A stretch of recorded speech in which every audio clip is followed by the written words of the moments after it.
All right, so today we will be having your sharing. So we start with the first group, and you will be talking about savings and investing. Okay, so the three of you will be talking, I suppose. Okay, so you can now start. Sige po, sir. Good morning to each and everyone. Today's presentation is about savings and investment, and this will be a fast discussion since we presenters are given only limited time. But of course, I hope at the end of every discussion, you'll be able to grasp and learn something, so please bear with us. But first, let me present my presentation.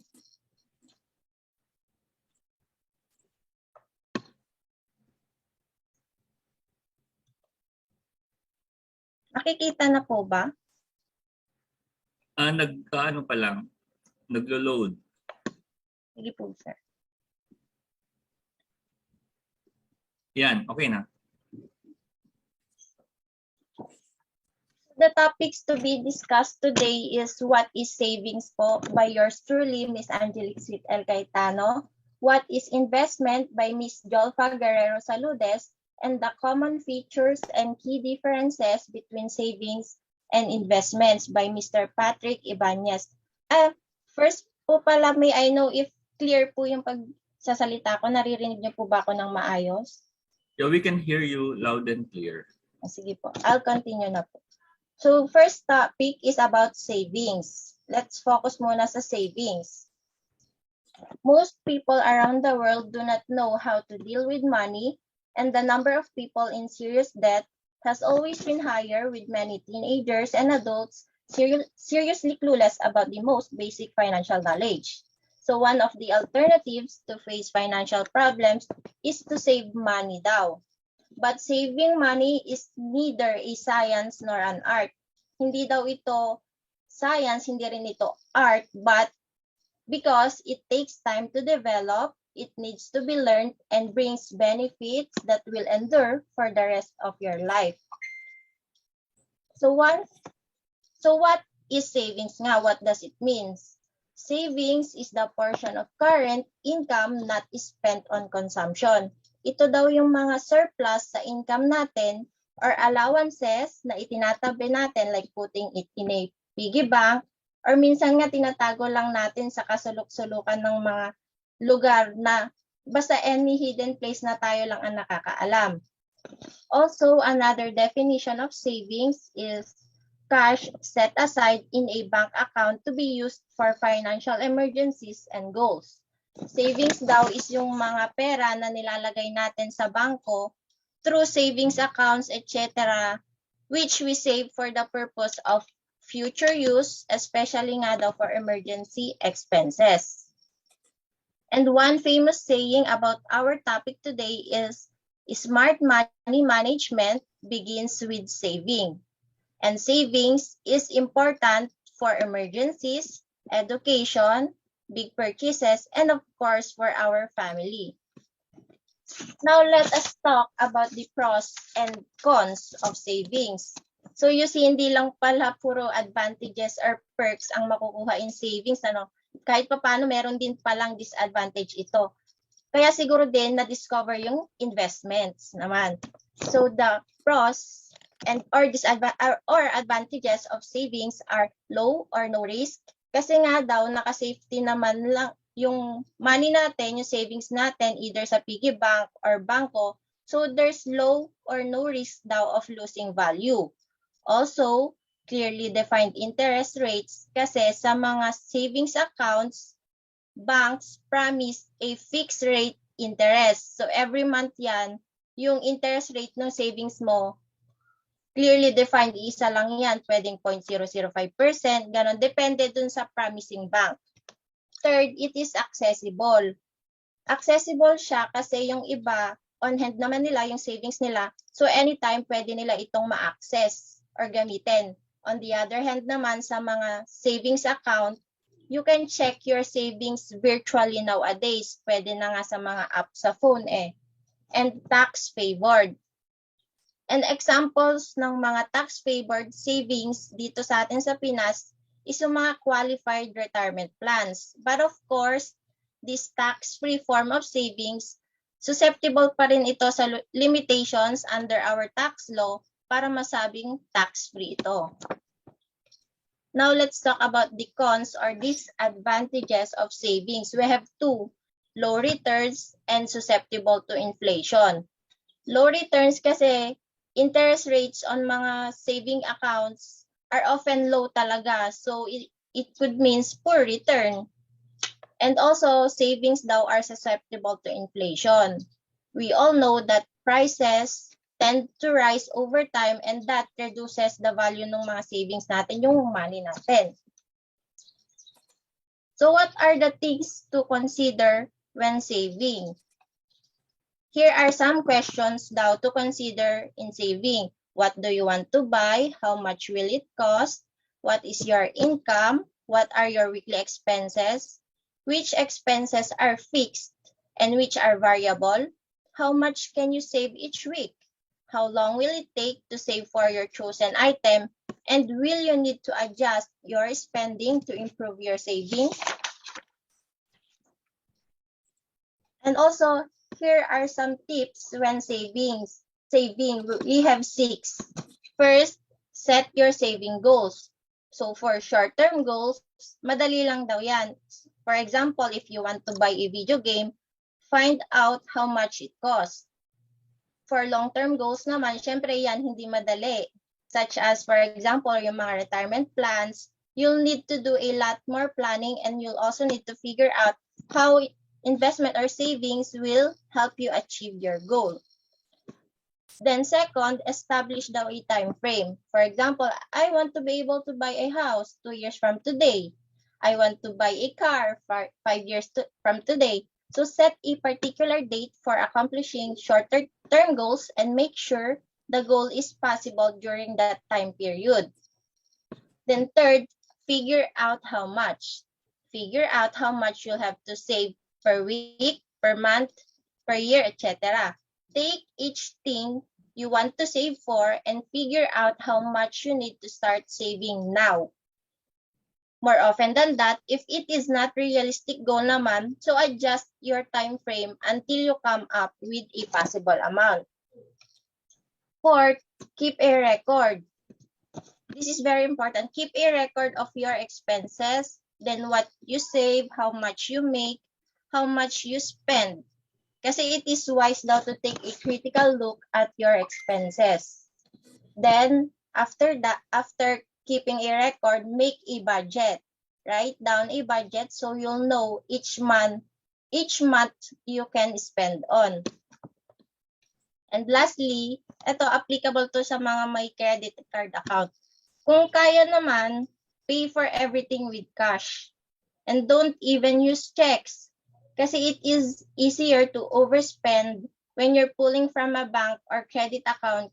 Kasi nga, you don't know exactly how much is in there naman. Kaya, sige ka lang na sige while using your credit cards. So, how much money should you keep in saving? So, financial advisors suggest that having at least 6 months of living expenses in an emergency fund. So, based from my research about this 6 months rule, economists say kasi this is the minimum amount of money you need in an emergency fund. Kasi after all, life doesn't usually go as we plan, di ba? Baka bukas may recession o kaya naman sa sunod na araw wala ka ng trabaho. So it is better to have savings that will help you deal with your breakdowns. That's why when it comes to emergency savings, it is believed that more is always better. Also, financial advisors suggest encourage people to begin saving as early as possible. So, start young. Save money while you're still young and productive. So, lastly, let us know those saving tools. We have savings accounts, money market accounts, certificate of deposits, qualified retirement plans, health savings accounts, flexible spending accounts, and fixed annuities. A savings account is a bank account that lets you store your money securely while typically earning interest. One example is this BDO Kabayan Savings. I think these saving accounts are for migrant OFWs, yan, mga seafarers, wherein ang minimum deposit lang nito is 100 pesos and there's no maintaining balance. And magagamit siya din ng mga beneficiaries or families nung OFW yung mag-open nung Kabayan Savings. Next is the money market account. It is a deposit account that pays interest based on current interest rates in the money markets. So here are the best money market accounts daw. The CIT Bank Money Market Account, Sallie Mae Money Market Account, TIAA Bank Yield Pledge Money Market. For those who are not majoring in finance, siguro napapaisip kayo, ano pinagkaiba ng savings account sa money market accounts? Parehas lang naman pala silang deposit account. So based, dun i-relate natin siya. Pag mga ganyan kasing deposit account, may minimum deposit tas may interest rates. Sa savings account kasi, ang minimum deposit niyan mababa lang. Minsan nga 100 pesos, 500 pesos. Parang pinakamataas pa nga ata, 1,000, gano'n lang. While kasi sa money market accounts, ang minimum deposit niyan mataas talaga. Tapos, with regards naman sa interest rates, sa savings accounts, oo, very low yung minimum deposit, pero very low din yung interest rates. Tapos, nakadepende pa yon yung interest rates dun sa promising bank or dun sa law natin which is 6% annually. Annually yun na, yearly. Diba? Ang baba 6%. While sa money market accounts naman, yung interest rates niyan, dahil mataas nga yung requirement for minimum deposit, mataas din yung interest rates na katumbas nun. And etong interest rates nung money market accounts, hindi siya nakabase sa law natin, kundi dun sa interest rates dun sa money market. Kaya siya tinawag na money market account. Third is the certificate of deposit. It is a time deposit, a financial product commonly sold by banks, thrift institutions, and credit unions. O isa na namang deposit account. So i-relate na naman, i-compare na naman natin siya sa regular savings account, itong certificate of deposit or CD, tinatawag na CD. Ang pinagkaiba lang naman nila, yung savings account kasi, pwede mo siyang, yung pera mo doon, pwede mong i-withdraw anytime mo gusto. Pero dito kasi sa CD, itong certificate of deposit, since isa siyang time deposit, pwede mo lang i-redeem ito, pwede mo lang makuha yung perang sinave mo, plus yung interest after nung usapan na fixed period of time. An example of certificate of deposit is this from Land Bank naman. So we have also qualified retirement plans. These are employer-sponsored plans that meet the requirements of the Internal Revenue Code for tax-free contributions and tax-deferred growth. Like what I have said a while ago, itong mga qualified retirement plans natin na tax-free contributions daw, susceptible pa rin to sa mga limitations. May mga conditions pa rin para masabing tax-free itong saving na to. So, ang mga nag-o-offer dito sa Pinas ng mga qualified retirement plans is this SSS and GSIS. Next, we have health savings account. It is an account for individuals with high deductible health plans to save for medical expenses that those plans do not cover.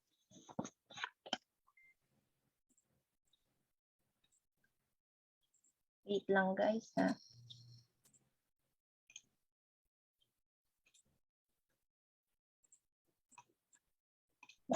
Tuloy natin. Ulitin ko, health savings account is an account for individuals with high deductible health plans to save for medical expenses that those plans do not cover. An example ng health savings account is this from North Shore Bank. Also, we have flexible spending account, which is a type of savings account usually for healthcare expenses that sets aside funds for later use. So siguro naki-question na naman kayo kasi itong dalawa, parehas lang din namang for healthcare expense purposes. The most significant difference between health savings account and flexible spending accounts kasi dito sa HSA or health savings account, ikaw ang may-ari, ikaw ang may control, and you can allow your contributions to roll over. While dito sa flexible spending account, it is not owned by you, but by your employer. So if i-relate natin to sa trabaho, pag umalis ka na dun sa job mo, etong FSA mo or flexible spending account, mafo-forfeit na to. Mawawala na kasi account naman ng employer mo to eh. While yung health savings account, since sa'yo yan, ikaw ang may control dyan, it is yours to keep kahit na umalis ka na dun sa trabaho mo. And lastly, we have fixed annuity. It is an insurance contract that pays a guaranteed rate of interest on the owner's contributions and later provides a guaranteed income. Itong mga fixed annuity, ito yung mga life insurance plan. So based from my research, we have here the PhilAm Life, Manulife, Sun Life Financial, Finance MD, Generali Pilipinas, and Insular Life. So that ends my presentation about savings. On the other hand, next is a presentation about investment naman that will be discussed by Ms. Jolfa Guerrero Saludes, CFMA. Thank you for listening. I will now stop my sharing of presentation. All right, thank you, Jolfa.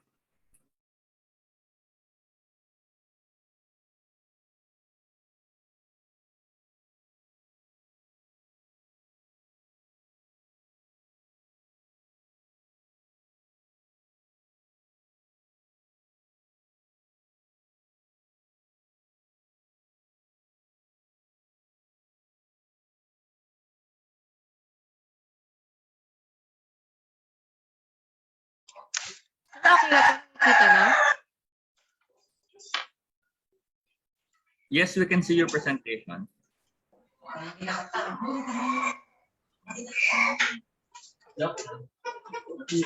And hello everyone, I am Jolpa Saludes and I'm presenting the investment. So first of all, why to invest? Investing can provide you with another source of income or income fund your retirement or even get you out of the financial clutter. Above all, investment grows your wealth because it can help you meet your financial goals and increasing your purchasing power over time.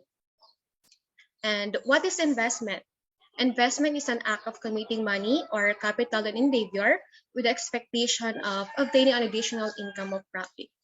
So why it is important? So bakit nga ba important ang investment? First, because it letting your money work for you. And second, investing is not a gambling. Let your money work for you pero at the same time, it gives you passive income. Yung pera ay buhay. Yung parang your money is alive kasi because it creates passive income. So ano nga bang passive income? Yung passive income is yung even you stop working, your income will never stop. All investment have risk. Rule number one of investment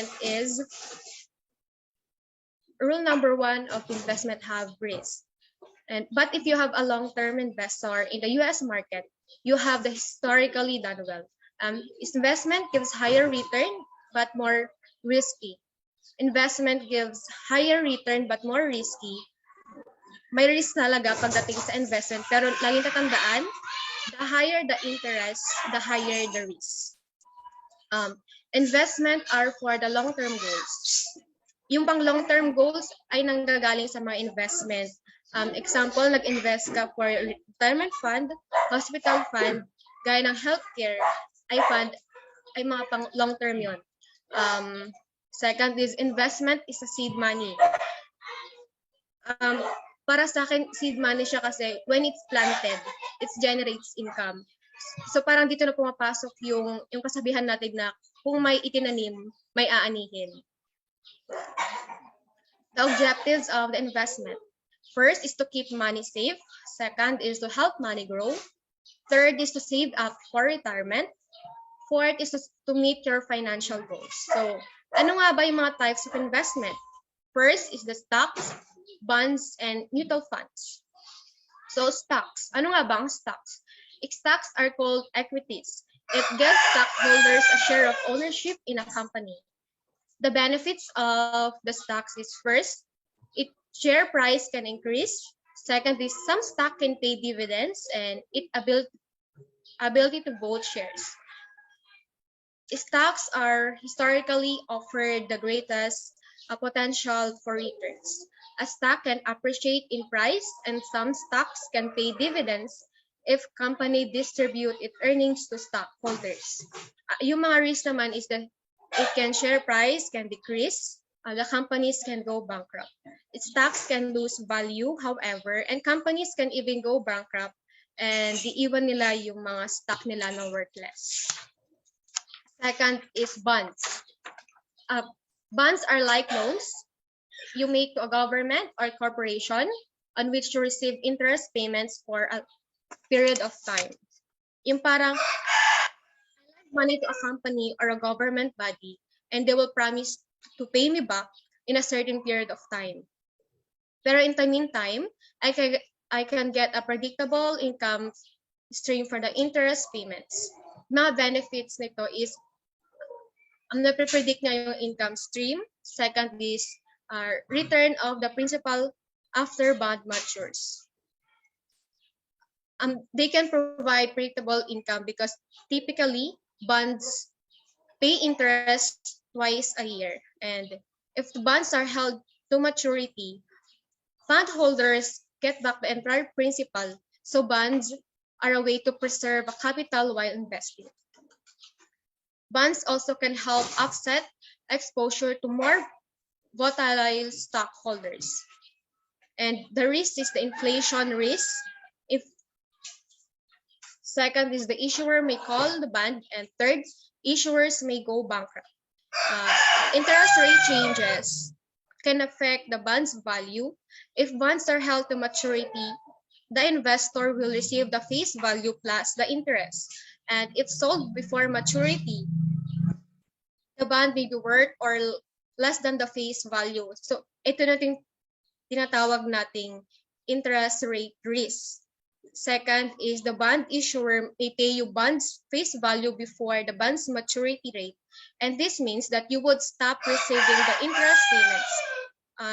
This is something an issuer might do with interest rate decline. Ito tinatawag nating call risk. And third is the issuer may fail to timely make interest or principal payments and thus default on its bonds. Ito yung tinatawag nating credit risk. And the third is the mutual funds.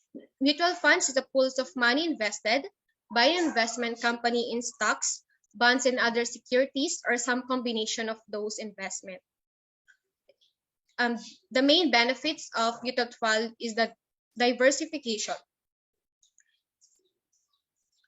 Dito din pumapasok yung don't put all your eggs in one basket. Kasi ang mutual funds is typically invest in a range of companies and industries. It can also help to lower your risk if one of the companies fails. Second is the professional management. Professional management, meron tayong mga fund managers to do the research for you.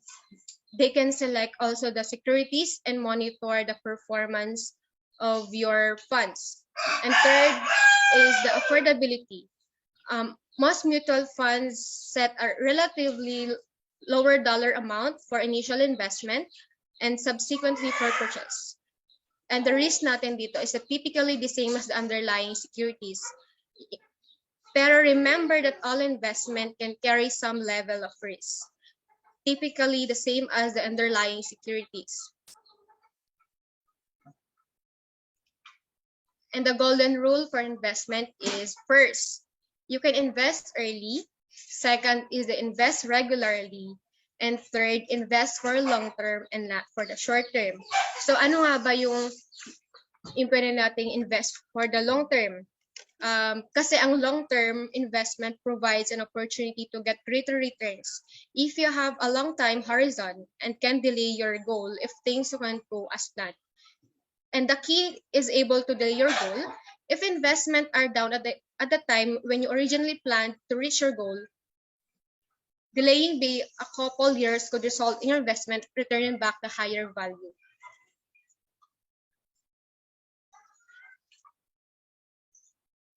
And the pros and cons of investment. The pros of investment is, first is the potentially higher returns than saving. Due to higher returns, you may not have to contribute as much money to reach your goals. And second is investing can be beneficial. Investing can be beneficial too because investing gives your money the potential to grow faster than it could be savings account. If you have a long term until you need to meet your goal, your returns will compound.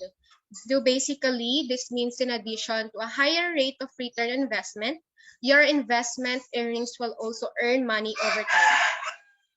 The benefits of the higher compound returns is you want to have to invest as much as month as you would need to save each month to reach your goal. And the cons of investment is, first, investment could decrease your value. Nagde-decrease yung value ng investment kasi you may have to delay a goal if your investment decrease in value right before you reach your goal. And second is, investing is not always a good thing. Investing is not always a good thing. Through investment, prices could go down right before you need to money, which could leave you in financial bind. If this happens, you will have to either settle for an option that does not cost as much, delay your goal until you save your money, or delay your goal until your investments increase value. Pero it's up to you to decide whether saving or investing because to better choice reach your financial goals. Pero of course, how and whether you invest, save, or do a combination of both will then likely continue to shift over the years as your properties and goal change. So investing is like an ocean. Sometimes you can catch good waves over time, or they just roll out. Sometimes there are always chance you will get lost, and there are sharks that will attack you, and you might go down. Also, investing is like an airplane ride. Sometimes it's smooth and pleasant. Ito na yung mga good interest. Sometimes there is a turbulence or a bad interest. Third, you can get a good or bad meal. So, dito yung your financial plan. And sometimes, you never take off or you never start.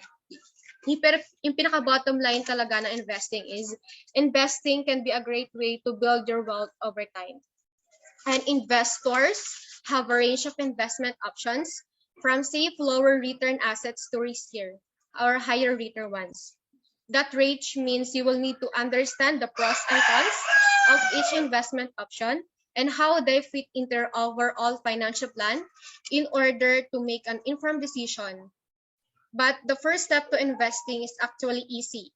Opening a brokerage account, and investing can surprisingly affordable even if you don't have a lot of money. Sa Jollibee, pwede kang mag-invest starting price ng 1,000. Bili ka ng stock, okay na, pwede na. Pero ano dapat mong i-consider before you invest? Before you deciding to invest, you will want to consider several factors, including your risk tolerance, kung ikaw ba yung risk taker, risk avoider. But may knowledge ka din pagdating sa investing, your financial situation, and how much you can invest. If you're looking to grow wealth, you will want to consider several factors, include you can opt to lower risk investment that pay a modest return. You can take on more risk. I-take mo lahat ng risk kung yung kung bababa yung value ng stock or tataas. or mag-i-aim ka for the higher return. Pero typically, a trade of investing between risk and return, or you can take a balanced approach. Having absolutely safe money investment while still giving yourself the opportunity for a long-term growth. And thank you po.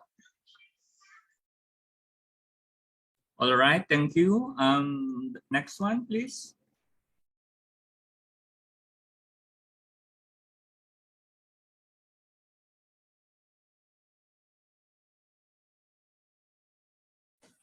Sir, okay lang po yung isang yung Patrick Ibanez po yung yan. Magkaiba po kasi yung share screen.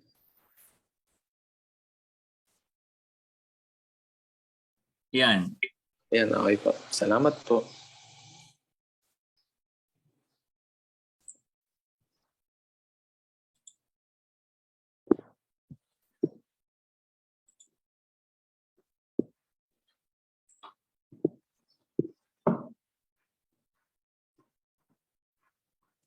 Okay, sir. Good morning. As Angelique and Jolfa discusses savings and investing, here is my key takeaways of their report. So, savings and investing similarities. Both are important concepts for building a sound financial foundation. Next, both can help you achieve a more comfortable financial future. And their one common goal is they're both strategies that help you accumulate money. So all of their similarities are more on financial. And we have, according to Chris Hogan, both of them involves putting money away for future reasons. Then, both use specialized accounts with the financial institutions to accumulate money. For savers, opening an account at a bank. And for the investors, opening an account with an independent broker. So, next is the differences. So, savers and investors both also realize the importance of having money saved.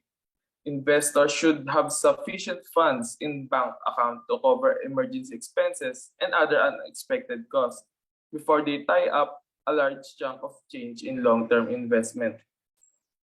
So, investing typically carries a long-term horizon, such as our children's college funds or retirement.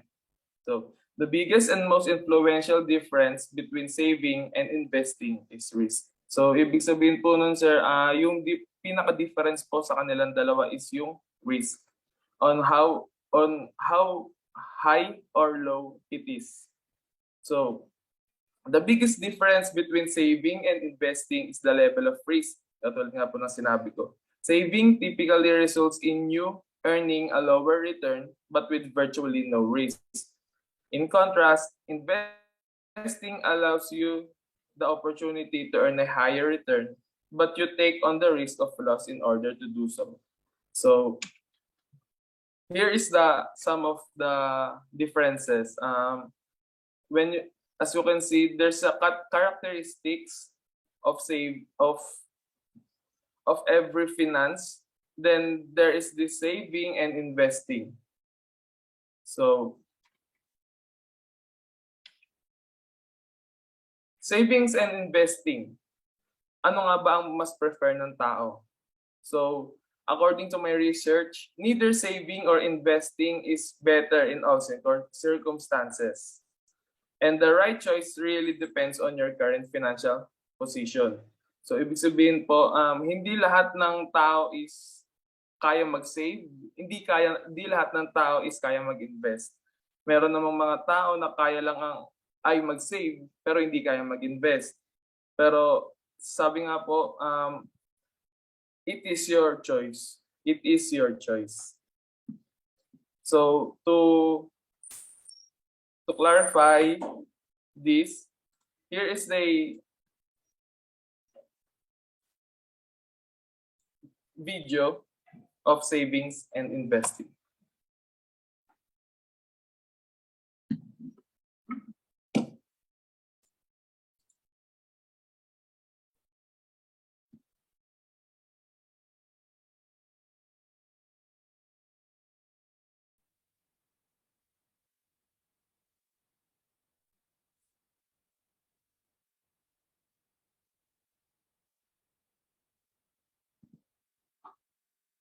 Where's the video?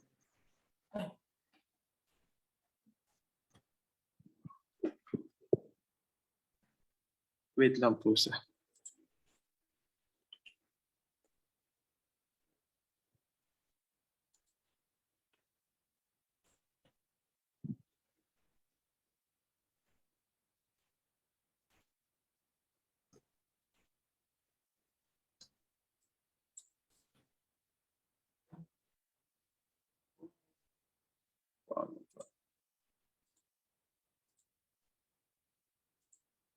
Wait lang, naglag po yung ano.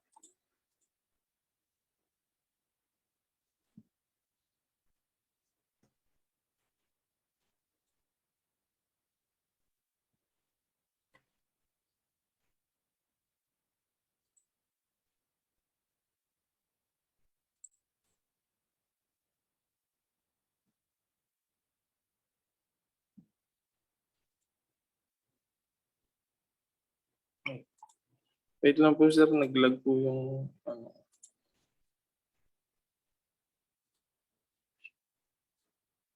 Okay lang. Sige.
Walang audio. Wala po, sige po sir.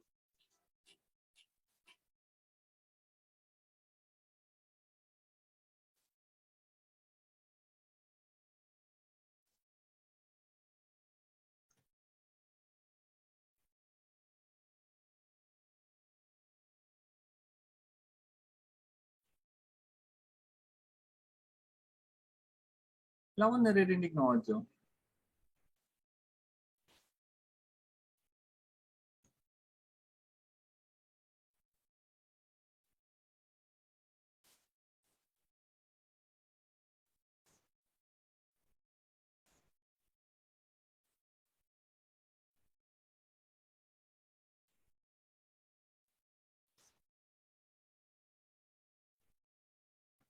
Patrick, go ahead. Wala pa rin audio. But anyway, okay lang.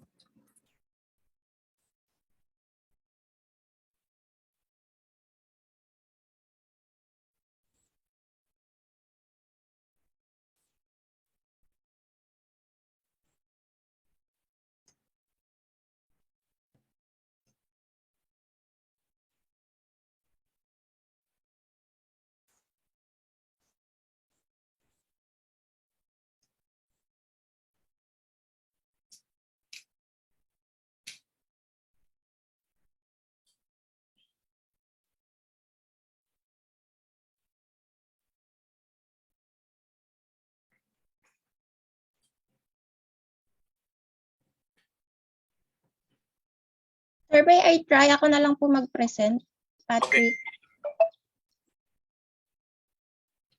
Walang audio. Okay, sige, sige. You should show the video with audio.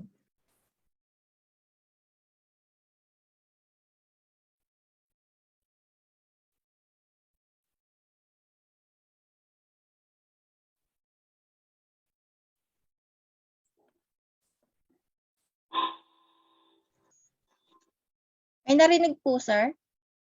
Wala pa din. I just don't know kung ako lang hindi nakakarinig. What about the rest? Can you hear it? Ay, meron na. Okay na.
So that ends our discussion po about savings and investment. Thank you for listening.